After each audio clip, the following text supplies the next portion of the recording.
Welcome back to the Couch Commentators podcast, the fastest growing podcast in the nation and some may say the world. Today I have Dan, James and Lucas for back-to-back weeks. How good, boys? I'm excited to be in another podcast. And Dan, mate, how are you going? Yeah, not too bad. Had a good eventful weekend. Yeah. Played some golf yesterday. Oh, nice. Terrible game. I'm sure your partner has a lot to say about that as well. And I'll ask him right now. James, how are you going? Yeah, look, it was a game of golf. And, like, golf won. Me and Dan definitely didn't win the day. Golf won the day. And Lucas, mate, how about you? Well, look, ultimately, as you bloke said, golf won the day, but was it not a day for golf? It was. It was It an was absolute... quite a good day. It was a day. But back to what Brandon said, look, 2 weeks in a row, I'm out of here next week, boys, if that's the case. That's just how it usually goes. That seems about right, yeah. Reoccurring factor. It'll be either me or you. Yeah. The only two constants is the leeches. It's hard to call in sick and just hide down the hallway. You know, as Thanos says, you guys are inevitable. Yes. It's very true, very true. I've actually got a work trip coming up in a couple of weeks. So do I, but shit. I either got to miss Oztag or podcast, so... Ooh. Decisions. Well, in saying the golf match we all played, shout out to Philo and Joel. Their outfit was on point. They won the day. Matching shirts, matching socks. Did you get any photos of them? I didn't. Oh, but shit. yeah. Look, Dan and James, I reckon, close second. They had matching hats, but weren't the same color as their shirts. So. Look, we tried. You tried. You tried. We didn't even coordinate the hats. That's the good thing. You look good, though. Yeah. You know, we're Tiger Red for Sunday, you know? Mm-hmm. Didn't play like him. Yeah, definitely did not play like Tiger. The funniest thing, like, about the golf game, like, in front of us, we have Dan and James. I see them just walking from here to here to here. They're not playing too well. And then we look back and we watch Lucas playing. And the one hole we did watch, Lucas and Brad, other mate, we've talked about him on the podcast before. We see them chipping to get on the green. Brad chips, flies over close to the water. We're like, fuck, that was pretty bad. Lucas then chips as well, follows him, goes right next to the fucking water. We're like, oh god, that's horrendous. They must be going really bad. Like, to be fair, he's weren't like overall, but then they go to chip again onto the green, both falling short by like a meter or two. I'm going, oh shit, that hole. Please explain, because I'm hoping that, like, Brad's grabbed too heavy a club, but you've also grabbed the same club and couldn't be bothered putting it back. So, I'll explain, right? So, first up, we started the first 4 holes. We've gone par, bogey, par. Yep. And we're already in each other's ear going, fuck, this is ours. We're talking shit to each other going, oh, mate, we're winning this today. Anyway, but fast forward to this hole here. And we were 30 meters from the flag. And we're like, all right, we've got a really nice lie, 60 degree. Just put it on. No issues. 30 meters, 60 degrees. Sounds about right, Yep. yeah? All right. He gets out his 60, goes up, and as Brandon said, put it way back. And I've gone, oh, geez, all right, I'll get mine out, and I'll do the same, because I'm not going to use a 57 or a 52 there. So I pulled out my 60, and I've done the same thing. I've got a nice lie, and I've put it maybe 3 meters to the right of where his was. And we're sitting there and we're like, how have we managed that? Like, our chipping had been pretty good that whole day. We hit a 60-degrey wedge, 60 meters distance. We were 30 meters on the opposite side of the pin. Mate, I couldn't believe it. It was funny. And as Brandon said, the one time they turn back and watch us, you know, they don't watch us. There was one hole up on that dam side. You don't watch me absolutely drop a 9. Oh no, you did watch me, because I landed in the bunker and then I chipped out. But anyway, I digress. A great day for it. Yeah, it was a great day of golf. And speaking of, you know, accountability, holding you accountable to your shit shots, holding me accountable to my first win of the year, punter. It only took me backing the favourite's favourite for the day. Mr. Brightside gets the win. To win by a nose. Yeah. Mr. Brightside wins the Group 1. We'll talk about the full race a little bit later. But look, punters, off to a good start here. I'm just going to keep climbing from here. So thanks, Dan and Lucas, for picking the horses in the races that I was going to be picking in. You're welcome. But any thoughts on your races, lads? Look, I'll get straight to the point. the second Asfura went off the back, went off the back of Hypothetical, who was the leader. I was so excited. I'm like, here we go, foot down, she's gone. And when it took her about 4 or 5 strides to even match her, I was like, oh, geez, we're in a bit of strife. And then obviously Kalos came down the outside like a strike of lightning. Yeah. That was a ridiculous turn of foot there to win that. So, look, take it on the chin. Another second place finish. I love those, but we'll get back on track, boys. Yeah, rough. The multi didn't get up, obviously, but How was your bet, Dan? Don't even know how fucking it ran, honestly. Classic. I know I didn't come in the top 4. Did you watch any sports this weekend, please? I definitely did. Yes. Does today count as the weekend? Oh, No, I definitely watched some cricket over the Boy, weekend. no job, it sure does. All right, good stuff, lads. Now, speaking of watching sport today, the Kansas City Chiefs have beaten the San Francisco 49ers. That was my best American accent. Sorry to the American fans. They've defeated them 25-22 in extra time. They're the world champs. They are back-to-back champions, James. This is Of the one world. of the world, the world champs. This is one of the best games of NFL I've watched. I would say I've watched maybe 10 games in my life, but it was fucking good. And you probably didn't watch the whole thing. I watched most of it. I reckon you watched 8 more than I have. Yes. But anyways, Mahomes MVP. Mahomes throws the game winner. Have you guys seen the touchdown? Haven't got to it yet. I certainly did. Bloke was wide open. Oh, it was. He faked the run in and then fucking went back out and It was Mahomes beautiful. just bullets it to him. The 49ers took a goal early in the extra time, and then it was the 4th and last, I'm pretty sure, 4th and first, or whatever it is. 4th and goal. 4th and goal, and they go, instead of the goal, they go straight for the touchdown. Mahomes comes up clutch again.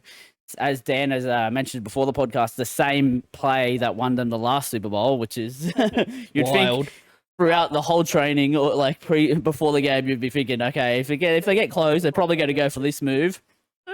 Didn't look at it. What about the double bluff? Like, oh, they're not going to use the same move they used last year.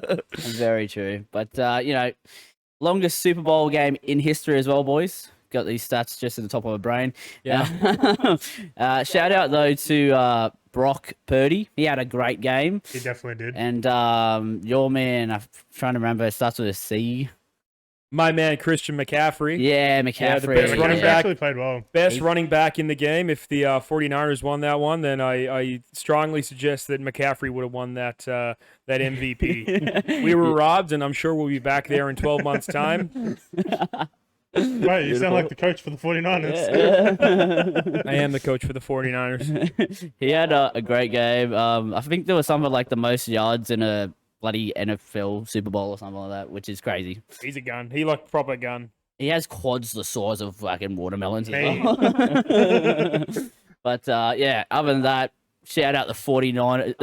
Shout out Kansas City Chiefs and Taylor Swift, Travis Kelce. He caught a ball what got them into the extra time. Like he caught the ball, I would say maybe 20 meters away from the goals, and then picked that to get to extra time. He also showed like the height of American arrogance in sports and stuff. He absolutely blew up in the coach's face, and it shows how much like of the hierarchy is in American sports. Travis Kelce and the coach. Boys, what we're all forgetting here.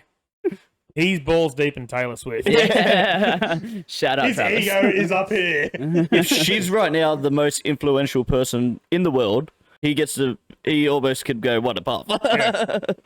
Another thing I noticed when they were handing the trophies out, they handed it straight to the CEO and like chairman, which is I thought kind of weird. Like usually, obviously NRL or AFL, you're used to them just going trophies straight to the team. They go, yeah, celebrate. Yeah. But imagine like bloody Hadji Patel. Yeah, I was about to say, imagine Lee Hadji Trophy. Pantelis. Well, you know, the thing is, he's that egotistical. He probably would have fucking just walked up and taken it off the boys anyway. But I always thought it was just a funny thing to see because they went him, then they went the coach, and then finally Patrick Mahomes got it, and then Travis Kelce. Not the full team, like they didn't do like a full. Yeah, the full team's still standing down in Down the fucking- bottom. You got to remember that Americans are weird because as James said, in the NBA, in the NFL, in the MLB, they call themselves world champions. Yeah. They're the only country that plays gridiron.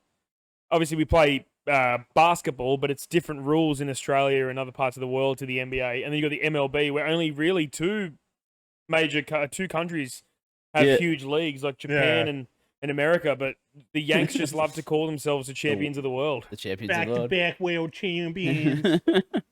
Well, other than that, yeah, I think that's all for the Super Bowl. Until next year, obviously, because that's the only games we'll probably watch of the NFL. It's the only time I watch NFL. Yep. Shout out Patrick Mahomes. James. Last time I said there was a heap of cricket. James, was there any cricket on? I didn't watch any. Look, again, there's been a bit of pajama cricket going on. Yeah, one day is your T20s. So first, I think it was the day after we recorded, so it's now fucking old news. But there was like a half a day international. Yep. Because it lasted about 30 overs or something like that. It was the fastest ODI chase. Australia chased, I think we had to chase 80 runs and we did it in 6 overs. But and then after that, we've had a couple T20 wins, and it's really starting to look like if you're Shamar Joseph, your stocks are going up so much because he single-handedly beat Australia in a test match. Stonks. And they have not come close in these shorter formats. We'll skip the first T20 and the ODI. Last night was one of the most bizarre things of cricket, and it's the most cricket thing as well because it's such a stupid sport with stupid laws. But so the ball gets pushed. They're taking a pretty much suicide single as for the last wicket of the game. They're chasing like 40. They've still got 40 runs to go. They're not going to make it. Ball goes to Mitch Marsh. He whips it into Spencer Johnson. It's a little bit away from the stumps. Spencer then whips the bails off. They don't think they've ran him out. There's no huge appeal. There could have been an appeal from one of the fielders. It's hard to tell or prove that. But because there was no appeal, the umpires didn't even look at it. It goes up on the big screen. It shows they've got him out by, I don't know, maybe a foot. Then the umpire's like, "Nah, I can't give it out. There wasn't an appeal." Then the rules actually state, like, because that is true. Yeah, sorry, the laws. Sorry, Come on, James. Come on. Jeez, mate, I can't believe I did that. I'll have to hand in my nonce card. But anyway, so the laws actually state you have till the bowler is at the top of his mark for his next ball. So they obviously weren't because they saw it on the screen and then they're complaining to the umpire. So realistically, that's still an appeal. Ends up it was not out. It was just chaotic. Guessing nobody else even saw about it because it's again it's pajama cricket and we live in Australia. There was one wicket I seen. It was a short. It was a women's cricket. I don't know if you seen it. There was a no ball. The lady went to swing. Oh, mate's going to sleep over there. This is a constant figure. But there was a women's game of cricket, which I only seen the reel. But the lady's thrown a no ball, like pretty much fucking chest height. Like it's just a straight chucker all the way to her. Then the Australian has swung at it, like full swing. Hit a 6, but she swung that hard that she spun around and hit her own wickets. I was like cracking up, but she wasn't out. Equal pay. Allowed to stay in. Yeah. And then she hits a 6 off that as well. So it was a 7. Like she got 7 runs for the no ball 6, and then got another 6 after. Are they getting paid? 13-run no ball. Is she getting paid the same as Pat Cummins? Or It's not quite equal wages. just making sure. Just making sure. Hey, mate. Say that way. They're world champs, okay? And they actually are world champs. Yeah, well, And you want to know some more young, strapping lads that became world champs over just yesterday? Well, yes, I do.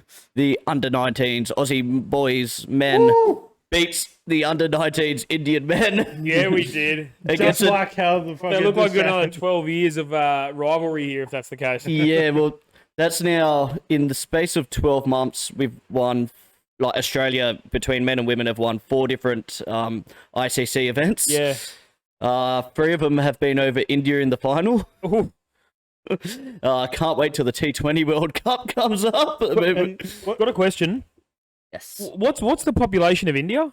I think it's like billion. Or One and a bit One. billion. Yeah, Yeah, something like that. It's like a billion more people than us. Yeah. And change. Yeah. They should be ashamed. And weren't they undefeated as well? Like This time, yeah. yeah, like the fucking the actual men's team. But this time, Australia was also undefeated because it was one of like the pools. Oh, okay, yeah. But it's better narrative when you go, oh yeah, India undefeated again, favourites into it. Asian World Cup century. final. Oh, whoops. Actually, I said I wasn't going to go back to the pajama cricket. Maxwell hits his 5th T20 international 100, scores 120. That takes him to tied top with Rohit Sharma. So stuff, a little bit of a Maxwell. clap for that. Glenn Maxwell to be number 1 soon. But all right, now we go to what Brett had asked about even last week. It was started. I think it was the day that we recorded last week. New Zealand versus South Africa, 3rd grade. Ooh. So yeah, this has gone exactly how you would have thought. It's not even funny. Kane Williamson has scored back-to-back hundreds in the innings. Russian Ravindra, everyone's favourite amalgamation of names. Don't know who of. But he scored a double 100 in the first innings. They won by fuckloads of runs. There was like a tiny little comeback from South Africa that lasted like one session or something. But yeah, that is sad to watch from all accounts, because I can't say I've watched this game, but You just know that it happened. yeah, I know that it's happened, and I know that all their best players are still in South Africa playing pajama cricket. I'll keep you updated on that. Who knows? Maybe a miracle will happen next time. But Maybe. I know a miracle that didn't happen last week, and that was England beating India. I think the next test match of that starts pretty soon. And yeah, again, India probably storms that 4-1. 4-1 now. So what you're telling me is you G'ing me up last week that England were going to, perform another miracle. It didn't happen? Yes, exactly that. Okay, fair enough. Just making sure. But he's G'ing us up again. Yeah, It G'ing might you up happen again. I think that's called honey dicking. If I can use that language. Also, interestingly enough, sort of my namesake, Jay Leach, but Jack. Oh, yeah, that bloke. Yo. He's injured again and out of this series, which quite unfortunate and uncommon for a finger spinner. Like this, well, he missed the Ashes and then now he's missing this. Like, that's the 2 biggest series that you'll have. So, Yeah. Cousin Jack. yeah, Definitely our cousin. What are you guys feeding him there at your lunches and whatnot? yeah. His fingers just aren't performing. He eats the same food as us, but he tries to be a professional athlete. What a dickhead. Loser. It's just like Pat. But yeah, that's the cricket wrap, guys. Beautiful. Good shit. Beautiful. See you next week, James. for Yeah. the cricket. Yeah, you can go home now. You've done your job. Now, into the UFC, and boy, howdy, do we have a card this weekend.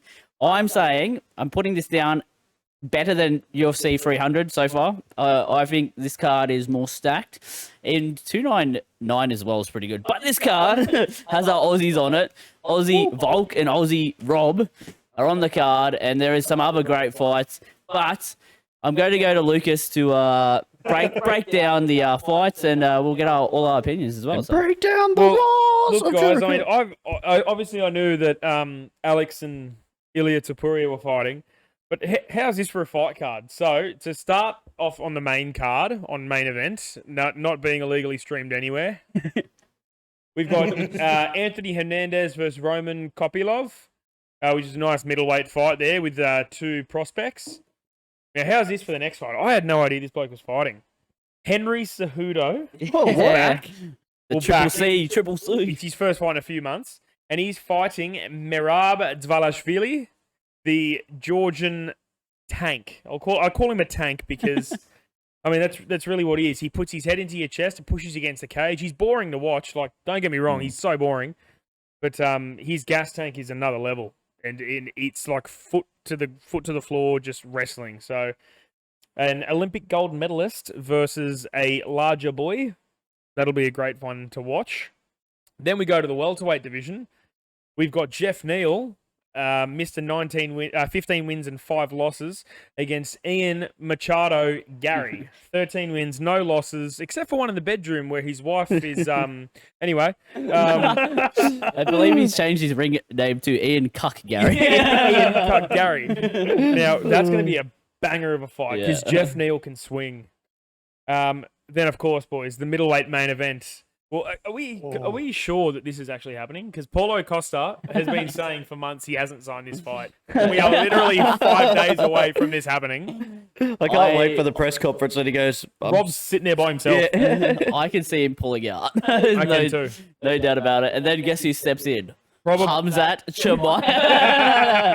I would say one of these two middleweights to start the card would Yeah. probably fit in. But yeah, Oh Rob no, Whittaker- Hamzat could just quickly fly over on the night iron. he could. I think he could. But Rob Whittaker versus Paulo Costa in the co-main event. And then, of course, Alexander the Great versus Ilia Topuria.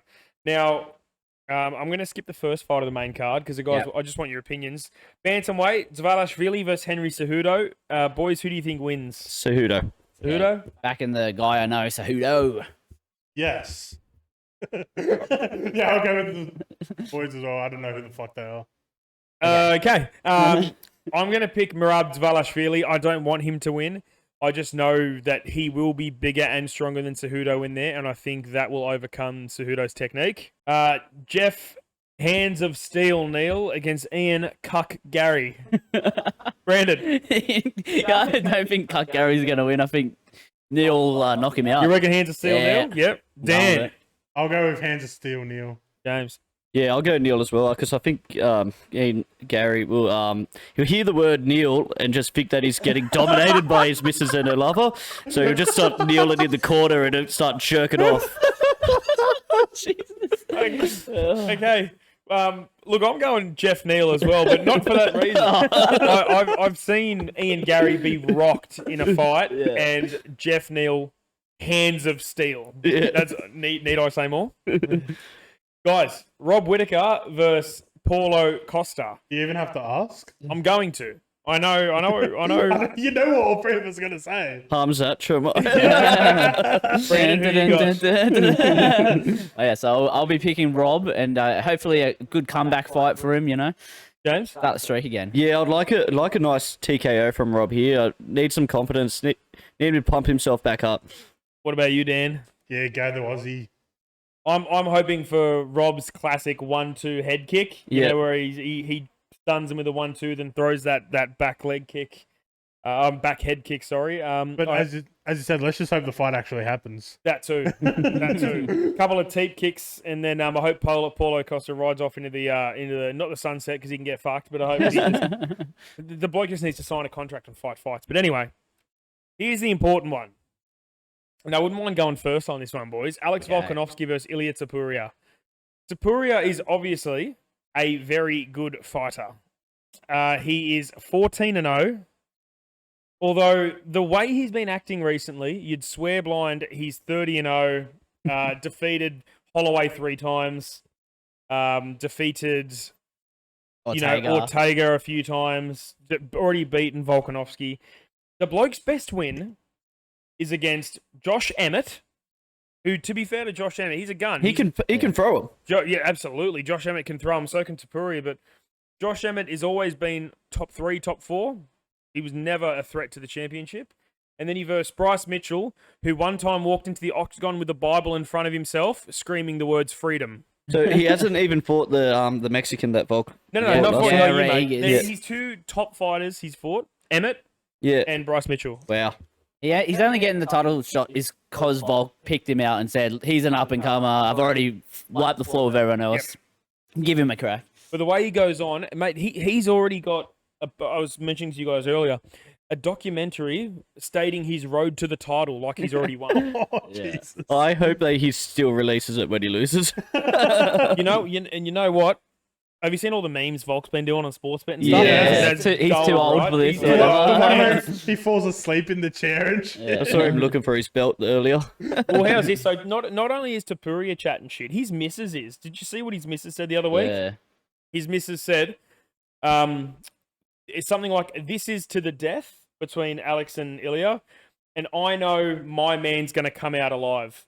right? So I hope that rings in Volkanovski's head, and he's in there wailing on Tapuria, whilst this bloke's missus in the crowd crying because you can't recognise your husband. No, because her husband's not going to walk out of the ring. Yeah, I sincerely hope that Volkanovski puts an absolute beating on this guy, and I think he might have woken up the demon that Max did.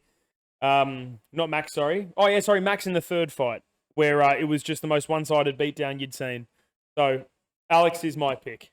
Long story short, Dan, Yeah, Alex to absolutely annihilate him. James, Yeah, Alex to make a strong comeback. let's go 4 out of 4. Brandon.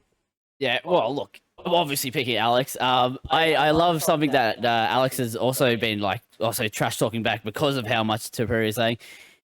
Tapuria has 14-0 written in his Instagram bio, and Volkanovski has said to him, "I can't wait for you to be the one who has to change that to 14-1 in your Instagram bio." So I'm hoping that happens this weekend. That's gold. Yeah. That is gold. Now we have the ad read with James, a great part of the podcast. Looking forward to this. I'm going to shoot it back to you, Brandon. It feels like you haven't done one in a few months. So Easily. Yeah, because I feel like you were before the great catastrophe that Dan was. Yeah. Let's not speak of that. The great catastrophe of 24. So yeah, we'll go to Brandon. Oh man, I thought I had got it Be out ready, of Dan, this. because you'll be up next week. Start practicing then. I thought I got out of this, guys, Red and leather, yellow. I was happy about that. But anyway, I'll do the ad read. It's hard because I got to look at the camera, but I also got to read this. So, okay. This week's podcast is brought to you by Peaked Tree Services. They're the #1 business in the Penrith area. They remove dead logs and stumps. Oh god! Oh, he's stumbled. He's shaking. They remove dead logs and stumps or cut down any strong established tree, all to make sure that the fresh young saplings can flourish and take their place. So book them for a quote on the website www.penrithtreepeat.com. So there was no big punchline on this one. I just thought it was funny that Penrith Tree Pete sounds like Penrith Tree Pete. Penrith repeat. I think I screwed up about twice. Yeah. You did well. Yeah, thanks. You did well. You didn't read a completely different sentence like Dan did once. I'll give you a B. At the end of this year, when we look back at the best and worst moments of this podcast, my fucking ad read will be the #1 worst. Without doubt. All best. Without doubt. This was hard for me because I was trying to read and watch the camera, so I was like doing a cross eye, like one eye looking here, one eye looking there. But no, good stuff, James. Love it, love it. Now we go to the listener question, so we're throwing it back over to Lucas. Jeez. Only a couple this week, boys, so we're going to fly through this one. So, first up, I'm going to head to you, Dan. Mate. So this one's from Kyle. All right. Kyle is asking, if you could Freaky Friday into any athlete's body, who would it be and why? I'd probably go LeBron James. BJ? Yeah. Yeah? The go. I mean, he's one of the best basketball players we've seen in history. Yep. He's fucking dirty rich. Yep. He certainly is. And, he's just the GOAT. So, I pick LeBron James. This is true. There we go. Pretty simple Very answer. nice. Yeah, very nice. What about you, James? I'm going to go Cam Smith. Which one? The golfer. Get to travel the world, play golf, got given a shitload of money, and he's got a better mullet than me. Yeah, I'm sorry, he does. I was about to say, surely just because of the mullet. Yeah, that's the main. surely That's the main selling reason. point. That's the main reason. All right, Cam Smith. How about you, Brandon? Insert Nico Hines answer. Well, I am going to NRL player. I shan't be going Nico. I will be going the NRL heartthrob, that is Reece Walsh. I wish I was Walshy with 500,000 Instagram followers and all the chicks wanted me. And, he's going to be a future superstar. We already know it. So you want a kid as well? Hey, look, the kid comes with it. As long as you get to keep your your punctuation and grammar. I don't have to take that bloke's like year 3 grade stuff, and you'll be good. I'll take your mum's. Yeah. What about your mum? What about your mum? Yeah. Shut up, bro. All right, fair How about enough. you, Lucas? Oh, mate. See, this is a hard one because I could probably think of 3, right? As you said, LeBron James is a great one. Travis Kelce for Taylor Swift reasons. Also, back-to-back world champ. Yeah. Back-to-back world champ. World champ. Jeez. And look, mate, probably... Tell you what, Patrick Mahomes would have to be close to the top of the list. Yeah, but I wouldn't want to look like him. Yeah. That's the thing. Have you seen that bloke's forehead? He's butt ugly. Look, I would say...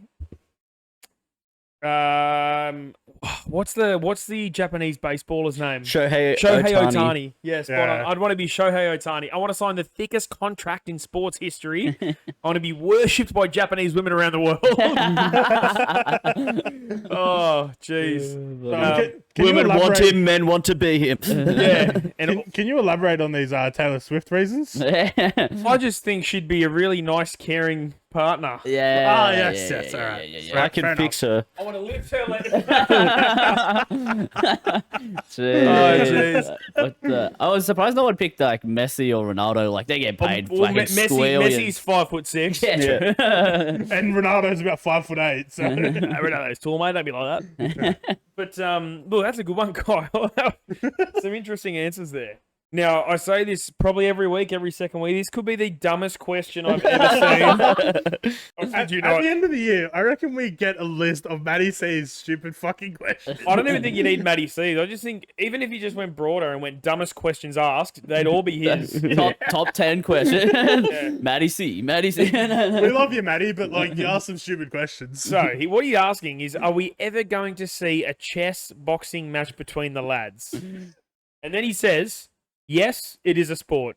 My question to anyone who wants to fire up here, what the fuck is a chess boxing match? Does he mean charity? Nah. So there is a chess boxing events.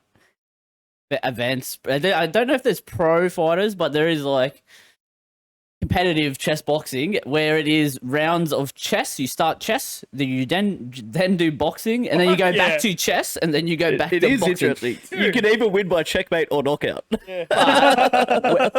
it, like obviously, yeah. Once you've done the chess, once you do that first round of boxing, your adrenaline's pumping. Like your brain would not be thinking the same as like. Didn't Ludwig do a Yeah, he live had stream a of it? chess Yeah. boxing event. What I would say when it comes to this question, though, like, if we're versing in chess boxing, the only likely weight range is me versus James. I don't know if Lucas is dropping down to 70 kilos. I will throw down with Dan for sure. Yeah. I would fuck you up, Dan. Well, see, Are we going to meet in the middle, or am I dropping down? You going up? the thing is, because like you've got to avoid some punches, obviously. But if you tie it down out, it's going to also do the same thing when it comes back to chess. Like, Exactly. That's my whole plan. I think I've Look got like a butterfly stingray. I've got the chess side covered. Obviously, primary school champion. So James is out in the first round, I think. oh, the old 4 move. Eh? Yeah, look, I'd be in trouble on the chess side of things for sure. Don't worry, I'm a dope at chess. But I honestly reckon that would be fucking hilarious. Yeah. Just me and you in the ring. Or we could do like a tag team. Like me and James with Brandon and Dan, or vice versa. Me and Brandon. Bloody hell. I like it. Good stuff. No, chess boxing coming soon. Yeah. I feel like we always laugh the most in these stupid questions from Matt. Though. Like, I tell you what. If Matty C is happy to host the chess boxing match, if he's happy to provide headgear, I think we can all get gloves. I think I'd probably assume some blokes have gloves. If Matty C can provide headgear and mouth guards, I will happily do it. And the chessboard. And the chessboard. Yeah. And I want a pop-up ring. yeah. Like one of those inflatable rings. I want Usher to perform at halftime as well. Just so when James slips my right hand and absolutely levels me with the left hook, I don't fall through the ropes. I actually land on them. And I'll want a like tournament style like semis and stuff, but like the concussions are, And when I knock out Dan, you know, the biggest versus the smallest. So Matty C, David versus you've heard the Goliath. stipulations. Yeah. Buy the headgear, buy the mouth guard, pop-up ring. We'll think about it. We'll set the stream up. Yeah. Yep. We'll do it at the park near your house. No, we'll do it at his house. Fuck him. In his backyard. Yeah, absolutely. Yeah, All right, well, boys, that were the two listener questions for this week. Beautiful. Mate, I tell you what, they're my favourite part. Yeah, honestly. They really are. They're crackers. So if we can get some more next week, up to like 4 or 5 guys, that would be perfect. Yeah. But look, I'll swing back to Brandon.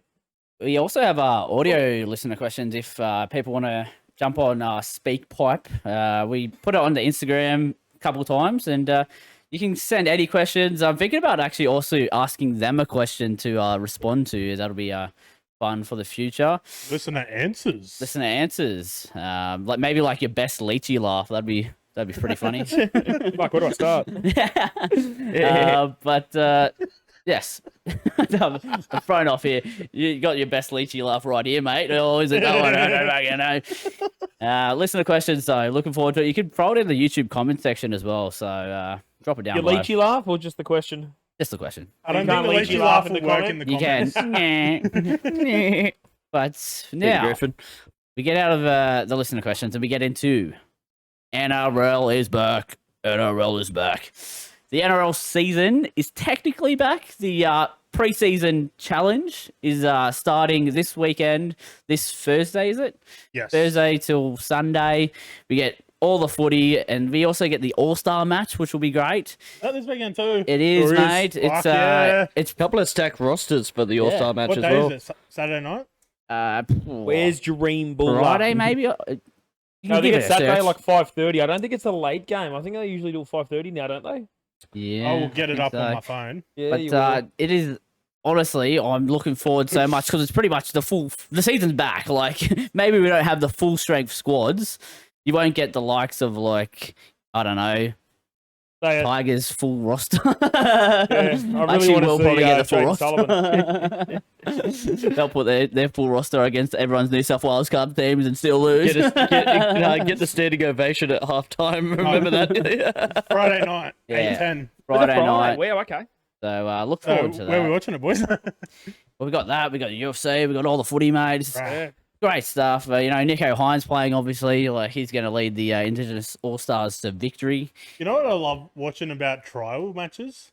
What's Just that? watching like young stars and like being birthed into the game and Yeah, stuff. yeah. Getting yeah. their shots. Their first chances. Wait, Some yeah. good- your guys' clubs have young players? Can I just state, I think that may be the first bit of like constructive commentary you've had since the NRL season finished 4 months ago. Man, I'm telling you, the NRL is back. I am back. He's back. I've been a ghost for these last 4 months. NRL's Yeah. back. Dan is back. Dan is back.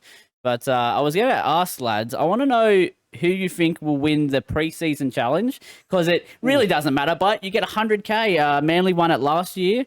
I don't know who's versus who, but who do you think will take it out? Who will take it serious and put their roster in and try and win is what I'm saying. Lucas? I'm going to say the Wars. The Wars? Yeah, they'll go all out. Yeah, nice. They have some expensive footy as well. Yeah, and they've got a lot of depth. James? Come back to me. Hit It's Dan. really a stab in the dark, but Yeah. Dan, who are you thinking? I'm going to say fucking Cowboys. Fuck it. Yeah, That's a Cowboys. good pick. No, I'm gonna say Fucking Cowboys. Fucking Right? Cowboys. I think I'm actually just going to go back to Manly. They just put some points on in a in the trial for the preseason challenge. They just signed a top halfback. yeah. I'm going to cop out and say the Sharks. Surprise, surprise, motherfuckers. No, I think we have generally some of the best depth in the competition. Newtown Jets always go well. So even if we don't have our top roster, our top Lucas is 30 falling asleep will again. we'll get Good, the job done. But now, something I don't know if you did see, it was all over social media. John Jones, heavyweight UFC champion of the world. He's saying he's a world champion. He's a world champion. Visited the Canterbury Bankstown Bulldogs. I don't know why he picked that shit club, but he did go visit them. And, well, his tackle technique, lads, was something to marvel. Goal kicking, not so much. He still got it, but did you see his awkward run up to He's like a the lefty, kick? right? Is he a lefty? I think so, I think yeah. he's a lefty. Sort of toe poked it. Yeah. He kind of like crab walked up to it and then like kicked it. Going back to his tackling technique, you'd think he'd be pretty good, like being a UFC fighter. Yeah. Like they practice wrestling, so Who like, did he fold? Don't know. I I heard tried someone to- say it was like Max King, but I'm not Was sure. it? Oh yeah, it might have been. But He absolutely folded him, eh? folded him, mate. Yeah. Picked him up and dropped him. I thought it was awesome. Yeah. But his brother played NFL, didn't he? Yeah, Chandler Jones, mate. Yeah, Yeah, yeah. he was a numerous time Big blokes Pro as well, his Bowler. brothers. Yeah, all-star, basically. Yeah. And another thing, he also tried passing, which he was fucking woeful at. Did not Really? get one through. Like they had like a little board where you had to throw it through the hole. You know that One of game. those, Yeah. Did not one. Missed every single one of them. My question is, why is his peck all of a sudden better? Yeah. Why is he putting hits on but running away from Tom Aspinall? He's doing like a whole thing in Australia where he's like teaching he's people, doing that. He's doing Open training. training. Yeah, Yeah. open training. Yeah. which is surprising. Yeah, he can't fight on you. He's already turned down a shot at UFC 300, but can go and tackle some bloke at the Bulldogs. I want to say how bizarre it is that is the fourth champion that's been at a like club in the last 12 months. Yeah, because who they have? Volk, Yeah, Volk, Izzy Pereira, yeah, and then now John. Johnny Bones. I just want to say, why the fuck's John Jones in Australia of all things? Like, Well, he's like we said, he's doing that open mat Yeah. seminars and whatnot. And I thought it was fun. Oh, sorry, you go. without any stats, I'd like to say Australia's the second biggest fighting culture in the world. Yeah. I'd probably you say got Brazil. Nah, Yeah, I've just said spot on. I've just said we're the second, so without any stats. And it's easy to get. Brazil's got a huge amount of people. Yeah. Very true, very true. 300 mil. But we're also very similar to Americans. We're dumb and we love sports. But what were you saying? And what I can also say is, it's two things. Yep. We once again have a population of 28 million. All these countries we come up against in large sports around the world have hundreds of millions. Pound for pound, best athletes in the world, Australia. Anyway, Tom Aspinall did also come out and say, "That's weird, Jones. Why are you tackling, but you can't fight me in 3 months?" Oh, did he call him Fucking oath out? he did, Good dude. on him. Fucking oath he did. I don't know if John retaliated, but Yeah. I thought it was awesome seeing Johnny Bones there. Yeah, it's been Yeah, Addo that's it. Carr, just Yeah. all over him. Let's trotting with him. Yeah. Seeing him and Sharks legend Bronson Cherry with him as well.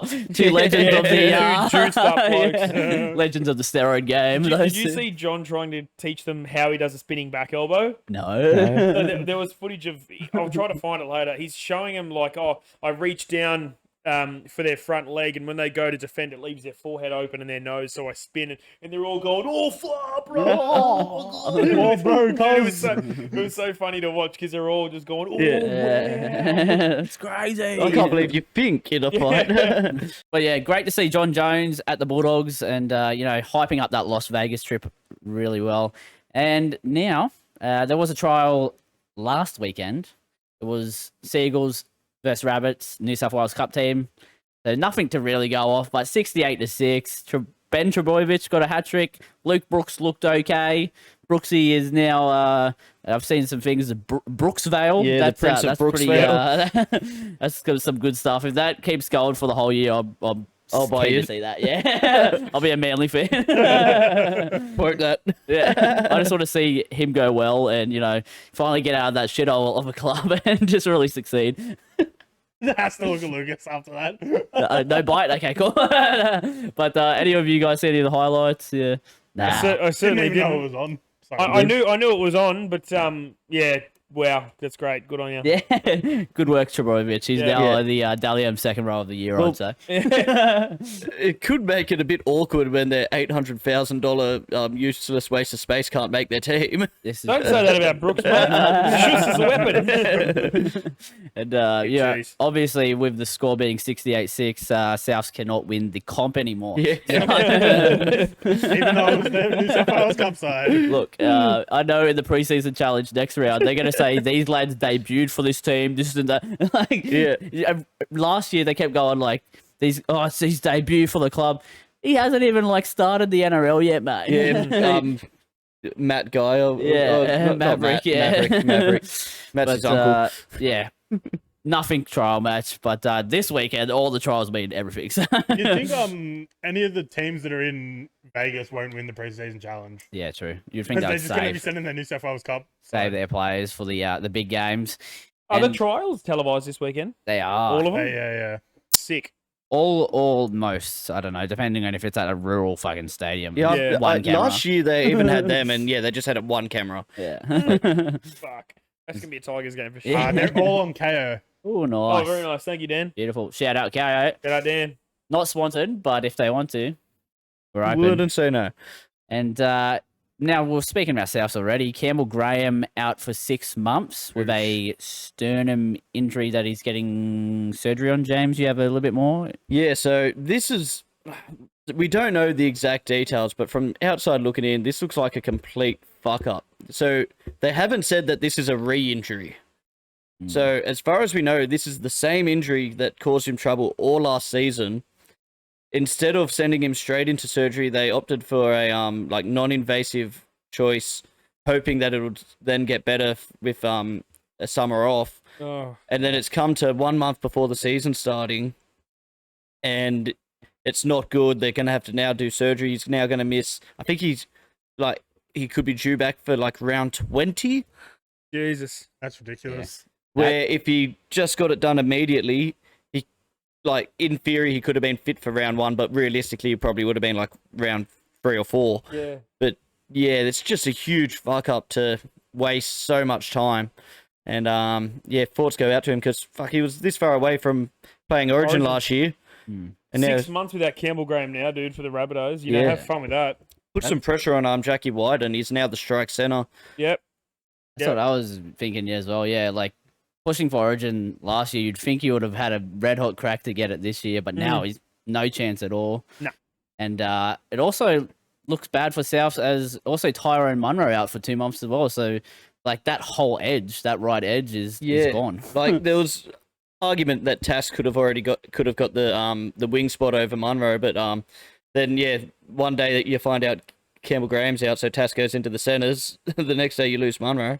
Yeah. You got to push fucking pass out to the wing now. Yeah, probably Tane Milne gets a gig. Back in there, think like so. like 2 years ago. Yeah. Yeah. Yeah. You'd think so. It's looking good for me because I had him outside the 8. Yeah, like yeah. a couple of goals. I had him top 4. Jeez, we did these predictions a bit early. Yeah. Or I'm just a genius who can see the future. Who knows? Time traveller. Brendan brought a sledgehammer to Campbell Graham's chest while he was asleep. How did you know?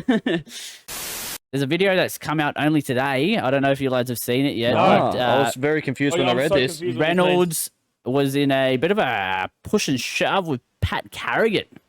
I'm sure there's more to the story, and I'm sure they're a little drunk. But I'll get the video up for the lads now so they know what I'm talking about. And it's something good to put your sights on. I just want to say, Pat Carrigan would fold Reynolds. Yeah. 100%. My money is on Carrigan. So yeah, Reynolds pushing Carrigan. You can clearly hear them say Reynolds and Pat in the video. And you can see Paddy Carrigan's long fucking luscious hair. Yeah. But what could this be about, gentlemen? Wrong answers only. You go, Dan. Fuck. he always had I nothing. was gonna say something fucking weird, but yeah. I think Carrigan's tipped Reynolds into a loser on the weekend. Yeah, and, on the punt. he guaranteed him a victory. And it's Yeah. obviously come up short. You know, $1.30 favourite, didn't do too well. And, we were talking last week about the Greyhounds and how dumb they are, even though they're favourites. Yeah. So Paddy Carrigan's tipped into a $1.30 favourite at fucking Wenny Park Dogs. It's jumped out the barrier. It's in barrier 8 and has somehow tripped on the way out, taken out everyone except the 100-to-1 thing in barrier number 1. And Carrigan said, mate, that was me Mrs. Wedding Ring money you've just put on that. That's my opinion. Yeah, I think that could have been what happened. Dan. Carrigan said, should have been married earlier, you fucking dog. I actually reckon Pat Carrigan wanted to play halfback this year. Oh, yeah. And I that can was, like Reynolds was like, "No, you're a fucking forward, you dumb cunt. Just see it. go get hit on the head more times." Jeez. Smart. James, I reckon there's just two thoroughbreds talking about who was hotter. And Carrigan said, mate, your tattoos are old. They're done. They're outdated. Everyone's getting the long hair these days. You're just not hot anymore. No one likes short blokes like you. Yeah, exactly. And that's what set him off. Yeah. I'm of the opinion he stood on his white shoe. Ooh, we do know how Broncos Broncos like to buck Yeah. when you step on a white shoe. I get Payne Haas. Hey, hold on a second. Close Was Payne mates. Haas or Reece Walsh in that video at all? I don't know. Oh, I don't know. Maybe this is why he can't go to Vegas. You know. Yeah. You know, Was this video in Vegas or was it still in Australia? They've been in Vegas for 4 weeks, dude. And they're in Vegas 3 weeks out. They're letting them do whatever they want over there. Party. Just because they trust the players so much. So fucking stupid. That, yeah. No, seriously. It's not right. You know where they're staying? Where? You know the what's that fucking Greek statue? Caesar's Palace. Caesar's Palace. You know, is this the real Caesar's Palace? No, flat out. They're staying at the Caesar's Palace, Dan. And I think it's a bit of farce that the Broncos boys are there now, but the other boys aren't. Yeah.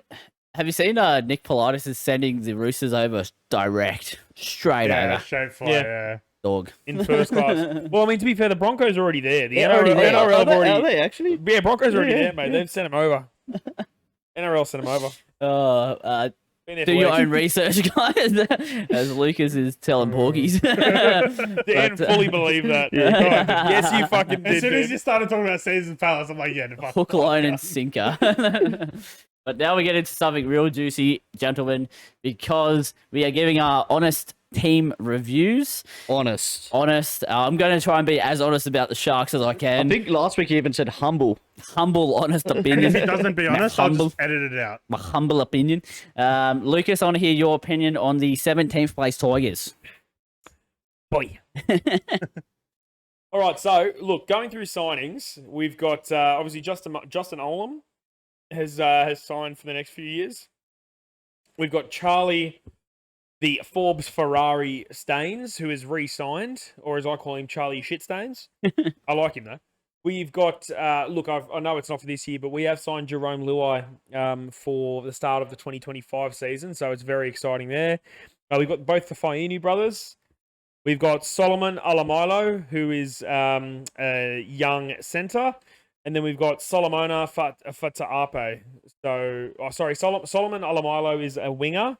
And Solomona Fataape is a centre. So, look, some signings there. I mean, geez, it's hard to really... The last four boys, so the Faiunu brothers and then Solomon and Sonomola, it's very hard to gauge where they're at, what they're going to do. So we're going to have to wait until the first few weeks to see how they go. Strengths, look, Appy Coruscant, Jareem Buller. Yep. They were our two strengths last year. I feel like it's just going to be the same again this year. Hopefully our forward pack can step up. I really, really want Papali'i to, have a dig this year. I know he played pretty well last year, but there were times where you could see he just sort of seemed checked out during games. We do have a good forward pack. Bateman, Vanuapole, Stefano. Papali'i, Stefano, Alex Twoll, David Clemmer. We've got a pretty decent forward pack, and I just want it to be, used the way I think it should be and could be. Weaknesses, football. NRL. Climbing the ladder. Yeah. No, look, our weaknesses, I think our outside backs, as for the last few years, have been weaknesses. I'm not sure if the signings that we have announced, Justin Olam, geez, he could come back firing this year, but ever since Olakawatu flattened him at the start of last year, he's been a shadow of his former self. The two, Solomon and Solomona, God, I need to say that correctly. Look, I've not seen Tim Simona back. I've not seen much of them. I don't know what to think regarding weaknesses. Like I said, our outside backs. Rookies to watch, probably Lachlan Galvin if he gets a chance. I'm not sure if he will though, unless Aiden Caesar gets injured. So he could be the one. Latu Faiinu as well, which we've done a video on our YouTube page if you want to check him out. He's very exciting to watch as well. Contenders or pretenders, cellar dwellers. That's my opinion. Very nice. To throw anything out there, I think, you guys have a lot of young forwards coming through as well, which will be good to see them have another year in NRL, like Matamua and other young forwards like Ole. Paul. Yeah. Like there's a lot of upside to Tigers. Fingers crossed for you guys. Is they come 17th again. But yeah, I do like it. Any other opinions from you two lads on the Tigers this year? For once, it can only get better. Yeah, I'm thinking pretenders as well. So. It can't get worse this year, Lucas. Don't worry. You can't come 18th. Oh, you wait. Surprise. They're bringing the Bears in right now. All right, now we'll go to Dan for your honest team review, mate. Alrighty. So for the Dragons this year, I think our strengths will be our outside backs. Just however they line up, like Lomax and Ravalawa, the Fino brothers.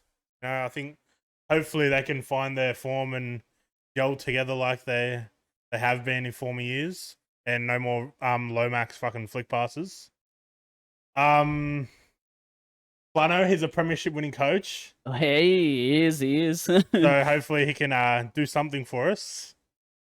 And Blake Laurie and Jack DeBellin, if they stay fit, I reckon our forwards will be going forward and doing the job. And then our weaknesses, our forward pack size. I think our forward pack is way too fucking small. I think last year we had one of the smallest forward packs in the comp. So yeah, and then a halves partner for Ben Hunt. We have we have Kyle Flanagan, but he's not the best option. And then all our other options have no fucking experience at NRL level.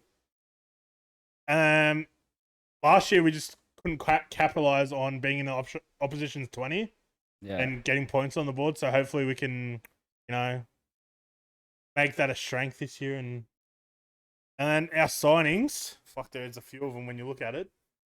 None of them are fucking very good, but anyway, we got Kame Sele, Corey Allen, Raymond Fatila Mariner, the flop Kyle Flanagan. Shut up over there. Christian Tupelotu. If you didn't say he signed over the weekend or last week or something. Yep. Jesse Marsh and Tom Eisenhuth. Ooh.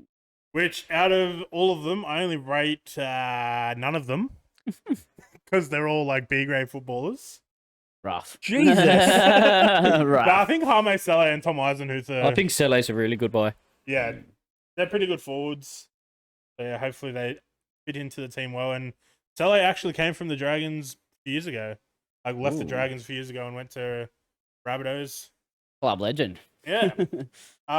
Rookies. He's not... Rookies to watch. This guy's not really a rookie of sorts this year, but Connor Mulhazen, he played a few games last year. Yeah.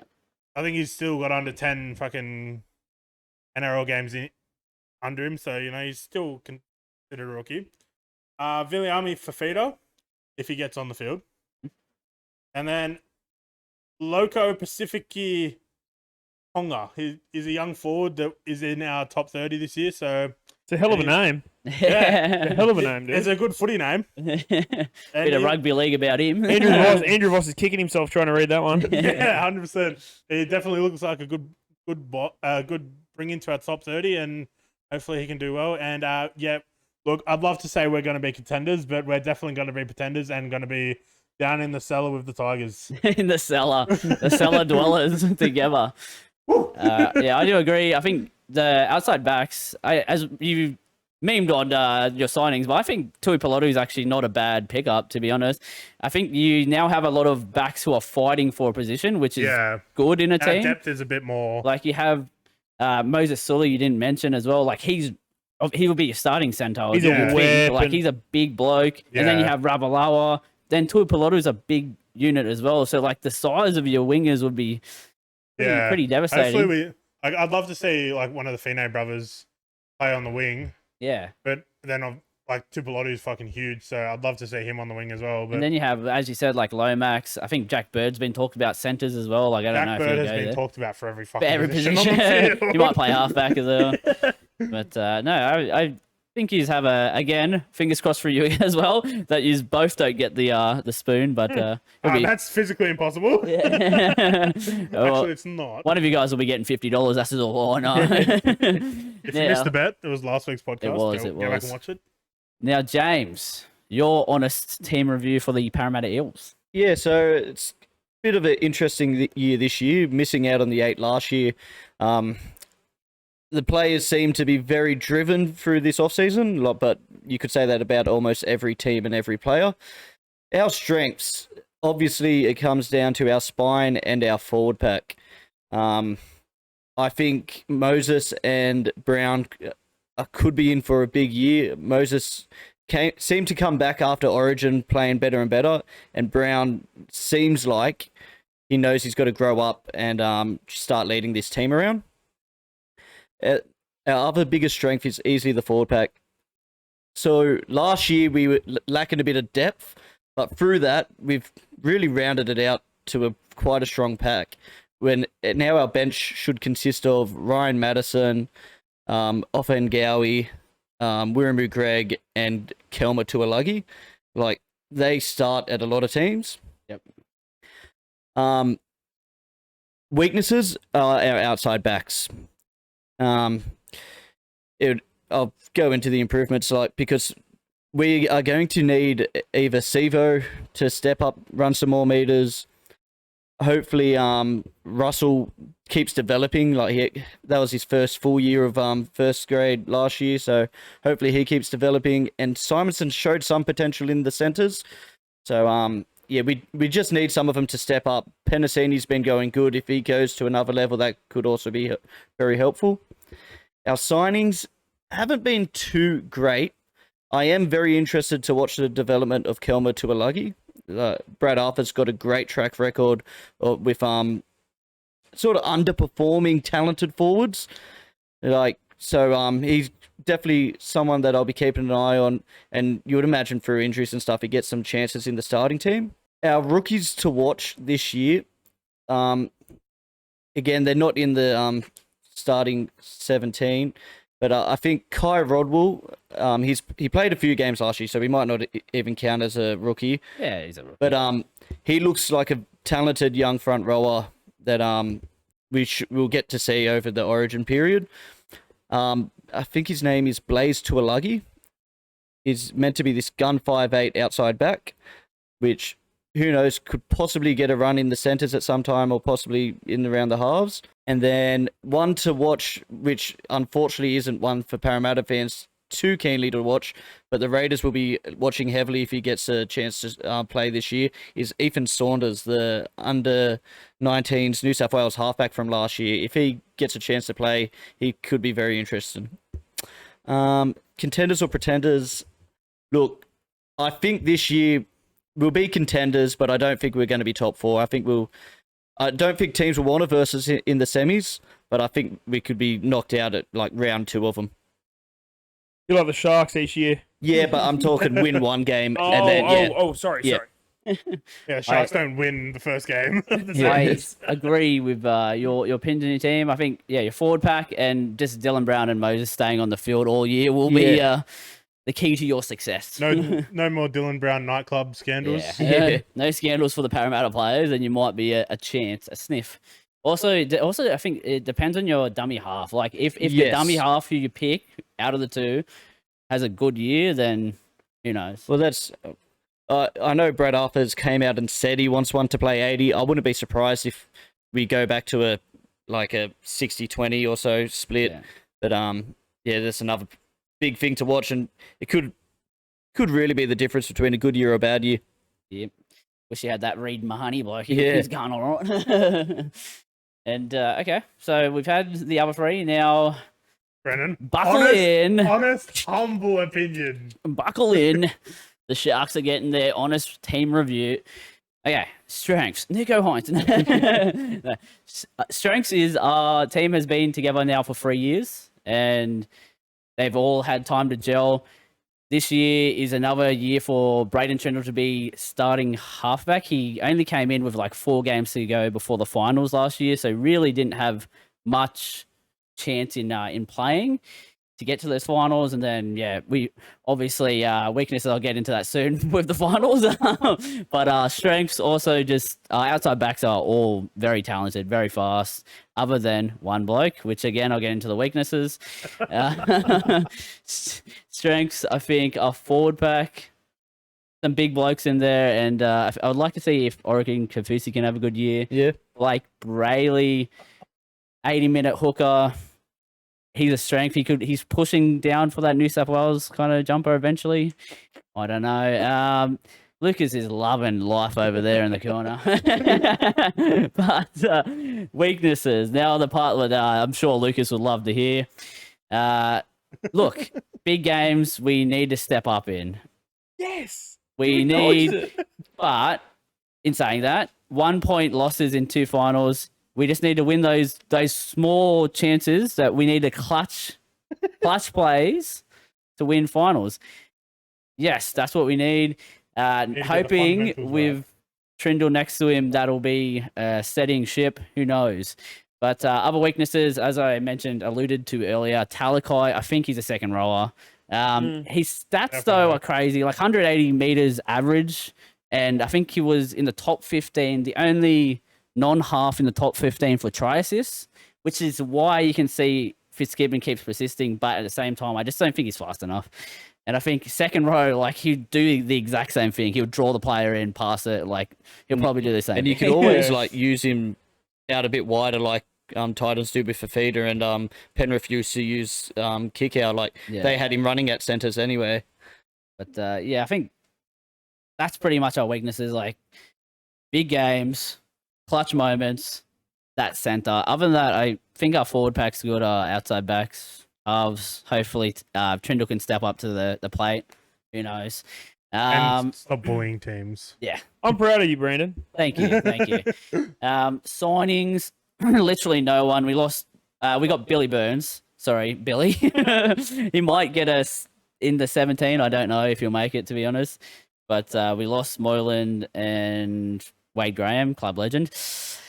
But that's not going to hurt us too much, I don't think. You just bring a young, fit kid into the team, and like Colhoun or someone like that should kill it. It's Connor Tracy that you will miss because he plugged so many holes. Connor Tracy was actually a tough loss. Improvements needed. I think I've already mentioned those. Like, we just need to get better at those clutch moments. But rookies to watch, I think Kyle Iro is the bloke I want to replace Talakai's centre spot. Don't know if he'll get it. Maybe sometime throughout the year when we realise Talakai keeps getting beaten by the other centres, he might. Other blokes like Cade Dykes is a good fullback / halfback if he gets a chance. Maybe he'll go good. And Sam Stone Street is a winger. If one of our wingers get injured, he's a unit, like 6'3", just fucking can score tries really well. Okay. So if he gets a chance, who knows? But contenders, pretenders, obviously I've put us in the top 4 contenders, mate. We're contenders. We're a chance this year. I like it. Very cool. But was I honest, guys? Pretty honest. I'm honestly proper proud of you, mate, because and we're going to win the cob, and we're going to. Your weaknesses are exactly what I would have said your weaknesses were too, and the fact that you even acknowledge them. Yes, that's big. It's because it is a game of inches, and like at the end of the day, most people just remember that you bowed out. Yeah, like 3 semis, 3 losses. But as you said, it's just those clutch moments that losing to Cowboys by 1, losing to Roosters by 1. Stuff, like the good things as well. And you did lose one of your biggest defensive flaws as well. Well, got rid of one of your biggest defensive flaws, Matt Moylan. Yeah. Also, speaking of that, so many things. Completely forgot. Like, if Finucane has a full year, it doesn't get suspended, injured, suspended. Who knows? We might be onto something. Yeah. I also want to make an apology. I forgot about Morgan Harper as a signing for Parramatta. Shit. In all honesty, he's a good depth signing, and like he's not playing against Talakai. Anyone playing against Talakai that night. I was about to say, do you reckon Morgan Harper still has nightmares of Talakai that night at Shark Park? He gave him a New South Wales jersey. So, that night was not only a horrible night for Morgan Harper, it's been the worst night for Talakai since, because every net, like, he can have a good game and we go, yeah, but. Yeah. I just remember refreshing Supercoach every 5 minutes that night going, what the fuck's going on? Getting 20 points every 2 minutes. I just want to say, going back to like the Dragons' strengths, I reckon Jacob Little will be a key player for us this year. Just like his runs out of dummy half are extremely good, and he can make a break from pretty easily. Big if true. He's a good dummy half. I like him. I'm just looking forward to the first game of rugby league, boys. Can't wait for it. Can't wait for it. Yep. Now we get into horse racing, Lucas. This is some big races on the weekend, mate, and I'm looking forward to it. Well, look, mate, now that we've finished NRL talk, we had half an hour of it. The first hour he was asleep, and now he's going to be asleep for the rest of it. That's Dan over there, guys. Doesn't do sport. Anyway, guys, Mr. Brightside, he came back with a bang on Saturday. He won the CF4 Stakes. He could be in for another huge autumn. Did you boys watch the race? Yeah, I was pretty spot on with my pick of Pride of Jenny, saying it's going to be hard to beat and it's good each way bet. I was even more spot on with my pick of Mr. Brightside winning the race. Well, look, I tell you what, I didn't watch it. I was driving to the night markets at the time, and I said to the missus, we just need to turn it on. I just want to hear it. And obviously, hearing it to watching it's so different. And hearing Matt Hill say 500 meters to go, Mr. Brightside 6 lengths off them, I've gone, oh, geez, here we go. And then here comes the downfall. And then he's going, and then about 300 meters, because I've watched it obviously since numerous times, and he goes, Pride of Jenny, Buffalo River, they battle it out from the 300. I've gone, oh, fuck, nothing's making ground. And then he goes, Mr. Brightside getting into his work, and then with like 50 to go, Matt Hill just yells, Mr. Brightside has, he sprouts wings, Mr. Brightside over the top. Far out. Yeah. First up, only 80% hit fit according to the Hayes boys. But, oh, jeez. It's crazy how good. Yeah. As James said, Pride of Jenny, mate, she ran an absolute blinder. The second she gets a bit further over the mile to 2,000 meters, look out there. But, geez, where does Brightside go now that he doesn't win? Next start he goes to the Futurity, which is over 1,400 meters at Caulfield again. So the exact same race, basically distance and whatnot. It'll be against similar field. Probably against a similar field. He then goes to the All-Star Mile. So that's 3 starts. He'll then go to the Australia Cup over 2,000 meters. So he'll go 1,400, 1,400, 1,600, 2,000 meters. Then on the last day of the Sydney Carnival, he will make his way up to us and race in the Queen Elizabeth Stakes. Realistically, he could go CF4 bang, Futurity bang, All-Star Mile bang, Australia Cup bang. It's just that last run.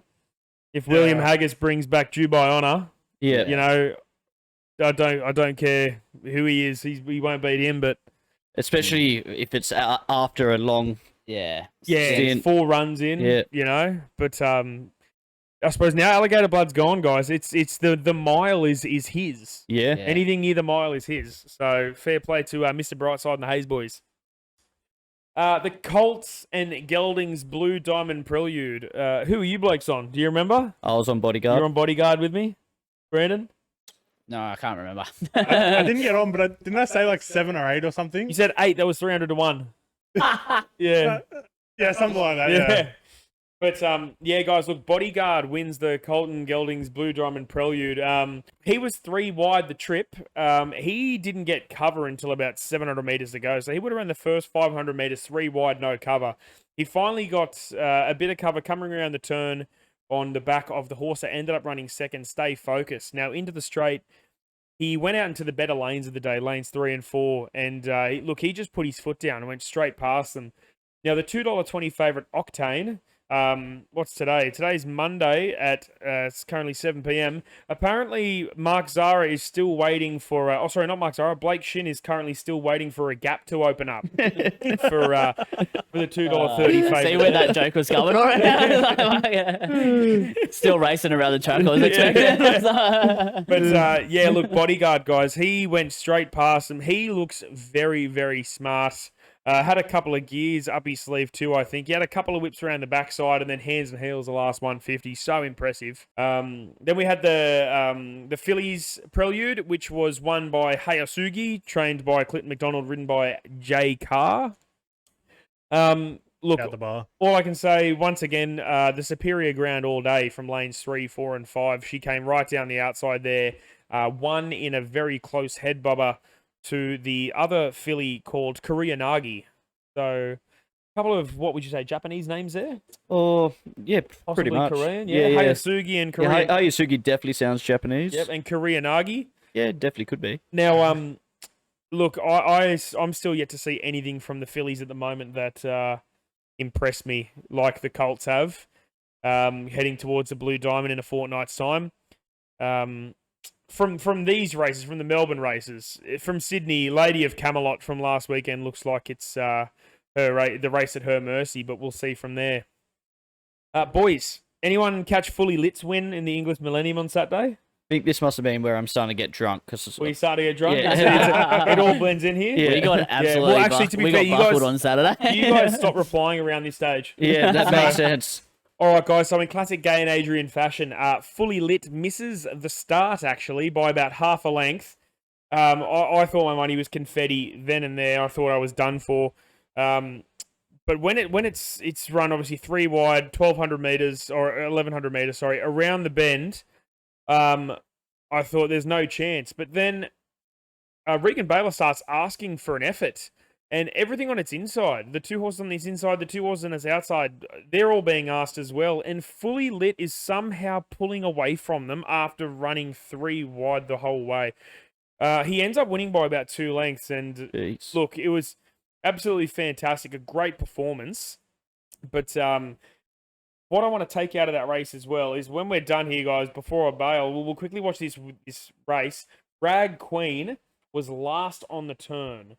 Now, you need to black book this for when she gets to a race from 1,400 meters plus because her finish is electric. Yep. But if you guys are paying attention, watch the English Millennium, look for Rag Queen, who eventually came third, and watch her finish at the end. It's fantastic.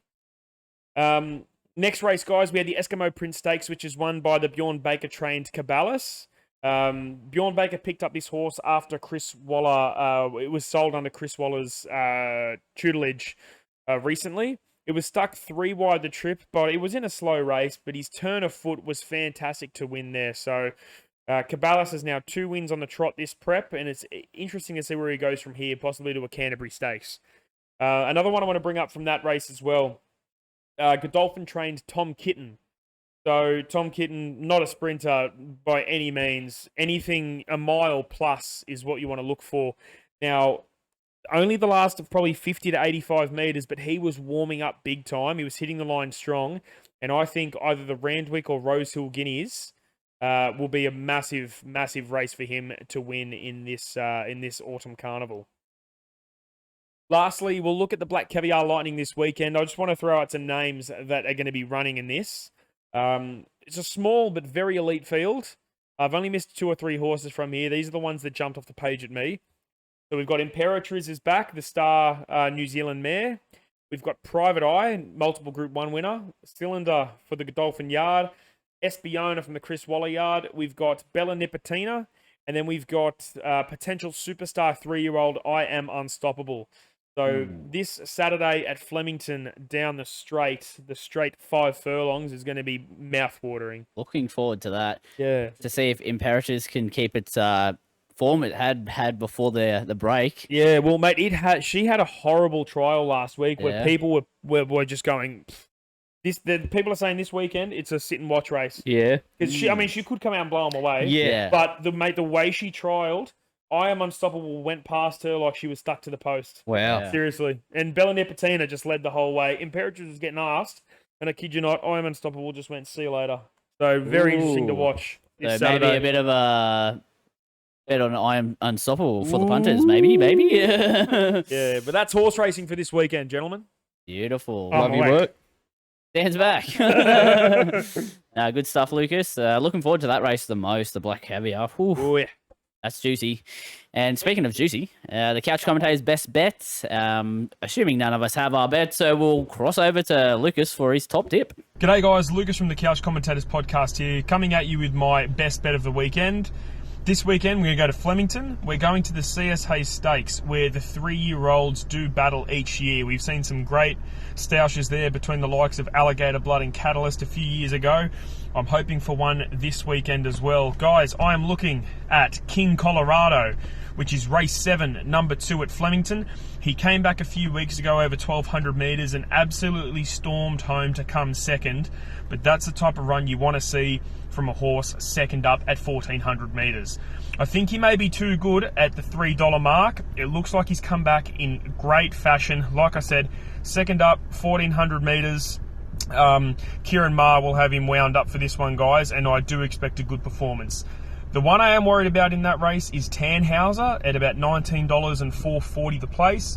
But once again, I am a bit confident here, guys. I will go King Colorado, race 7, number 2 in the CSA Stakes. Gamble responsibly. Bang. Guaranteed Bang. money. It's back this week, boys. 100%. 100%.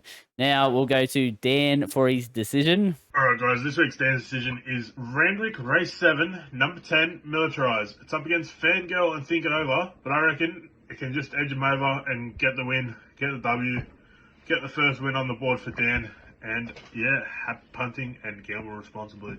Look, it's not guaranteed money, but you could win a couple dollars from it. I don't think you've ever guaranteed us money, Dan, but look, this one might be the one. Except for when I picked Penrith for the grand final. Yeah. Yeah. Are Yeah, you really picking the About the 60 minutes, it looked about shaky, but yeah. you picking the All Stars match? No, I said Maybe. until the round 1 comes that I'll be on horse racing. Now we go to Jim for his jam. What's up, punters? This week's Jim's Jam. We're getting a bit desperate. We really need a win, get off to a start. So we're going to Flemington, race 9, number 12, Jimmy Star. Very short favourite, paying $1.50 currently. But as I said, this is desperate stakes. We just want to get a winner here and get this season started. Yeah, look, I was surprised I went to the All-Stars match, but... Wow, what a fucking bet. Now, Leachy's lock. All right, punters. Leachy's lock this week. We're going to Flemington, race 4, number 4. Who dares? Jai McNeil on board. It has had 2 seconds in a row, but the horse it came second to, not racing. So we are the favourite at $4.50, I believe. Easy money. I'm going back to back. Let's go. Let's go, brother. Back to back. Ooh, back to back, Back baby. to back. Here we go, baby. Lock it in. I can't believe I went Imperatrice. Watch me actually do it again. Definitely. Now the Couch Commentators horse racing multi will be on the Instagram as always. Check that. Check all our social medias. Like, comment, subscribe. Follow us. Buy the hats. And mate, I can't wait for some good rugby league. We'll see you Rugby league. next week. See you Peace soon. out. Wait.